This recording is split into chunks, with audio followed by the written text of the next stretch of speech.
Okay, so now we're going to do and show how to cut and fix an angle bead to an external angle. Okay, so we also put angle beads around windows and external angles, so like a pillar here or a chimney post. Okay, but first of all we need to know how to cut it. Okay, so we cut it using tin snips.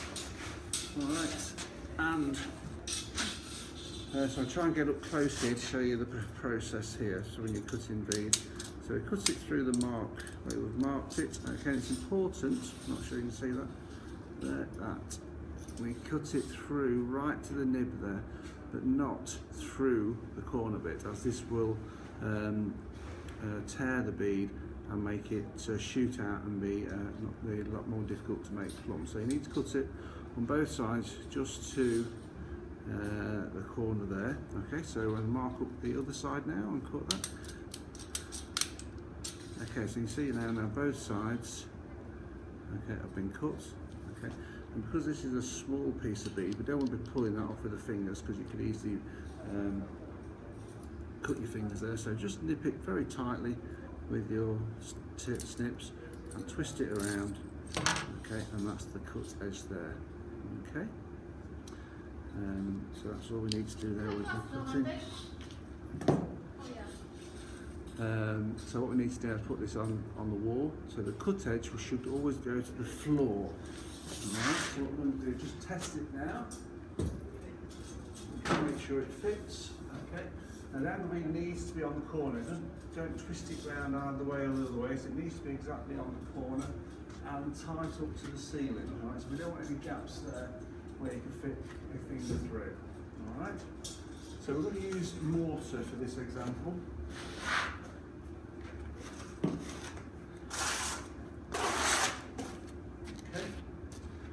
We'll start at the top again, and we're going to use a full bend. But you can see how I'm working away from the angle. Alright, and what that does is, okay, and then the other side here.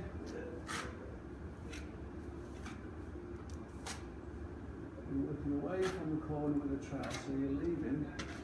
Okay, let me just show you this with the iPad. So you're leaving the bulk of the material on the corner there. Alright, so that'll be for the angle bead to stick into. So I'll just put that back down.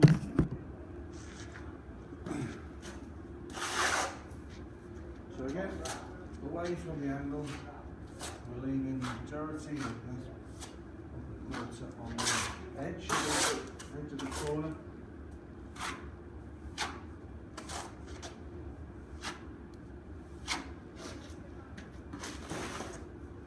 All the way down. Now usually on site, especially internally, okay, when you're doing putting angle beads inside, you would use some sort of skimming or undercoat, maybe hardwall or bonding, okay, to fit the bead on.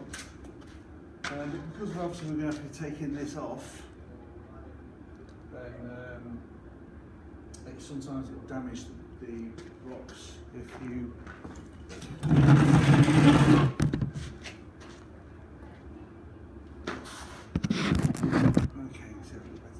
damage the blocks if we use plaster in the workshop. So mortar, full bed all the way down, angle bead.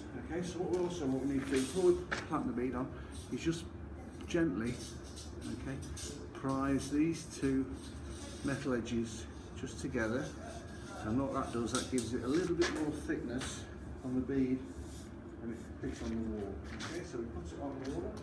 Okay, and what we do is just gently push it in, okay, making sure we're tight to the ceiling, okay, and just let the mortar just grab hold of the bead, okay. Once we've done that, as you see little bits here that the mortar comes through the metals on the bead, so you just flatten them off.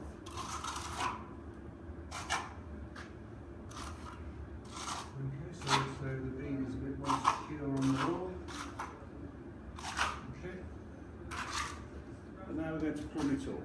Alright, so we're going to plumb it up using spirit level. Okay, straight edge.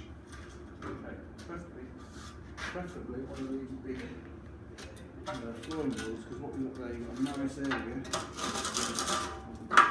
so your spirit level will fit on the bead.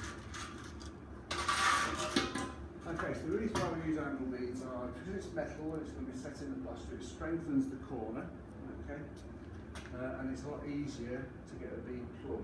So in the olden days, what they used to use was timber rules. They used to do one side and render this side here, then put the rule on this side, then render that side. And obviously that's very labour intensive, it takes a long time.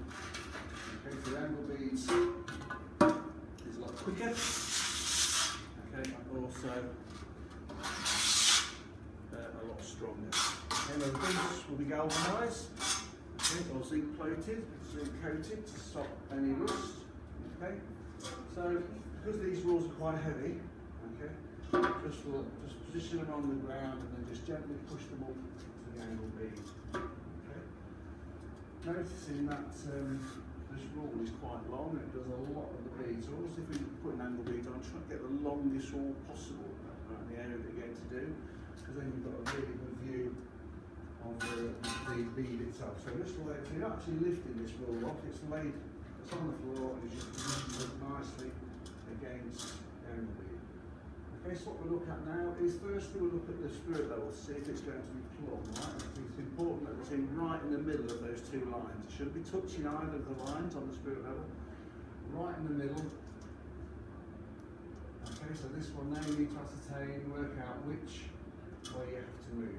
Okay, so this one needs to be at the bottom of it. Alright, that's not too bad. A little bit tap it in with your foot, so I'm knocking this in at the bottom of the bead to knock it that way, to bring it into plumb. That's pretty plumb now. So what we need to do now is look for any gaps. Alright, any gaps in between the straight edge and the angle bead. And that is pretty little, just a little bit there. So you tap that bead out to fill out those gaps. Alright, so now you've got the spirit level that's plumb, straight edge that's plumb, and the angle bead that's now plumb. Alright, so what we do then is we flip it round, okay, and now we do this side, exactly the same process. Alright, so again, let this tool just lay to stand freely on the floor, spirit level on one side.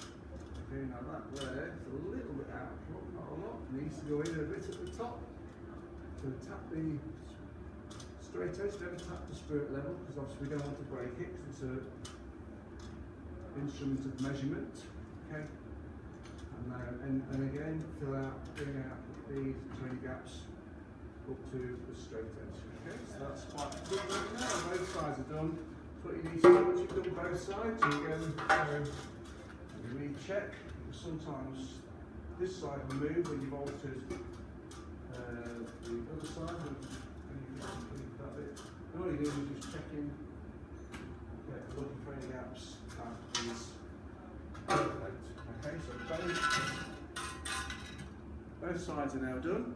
Okay, what we need to do now is to make sure that any bits of mortar, or especially plaster if you're using skimming or plaster, okay, is back from this nosing, because once these two bits have been rendered and skimmed, the only bit of each you'll be able to see is this bit right in the corner.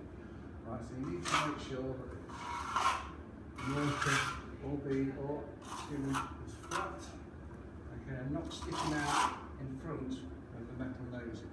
Okay, that will make it very hard to render your wall, okay, especially on plaster, because then it's set and you'll be rolling on your set plaster instead of the metal edge here. Okay, so once you're happy with that, then just clean off this nosing, so any water or plaster you've got on there. Okay, put back, and that's all there is to it.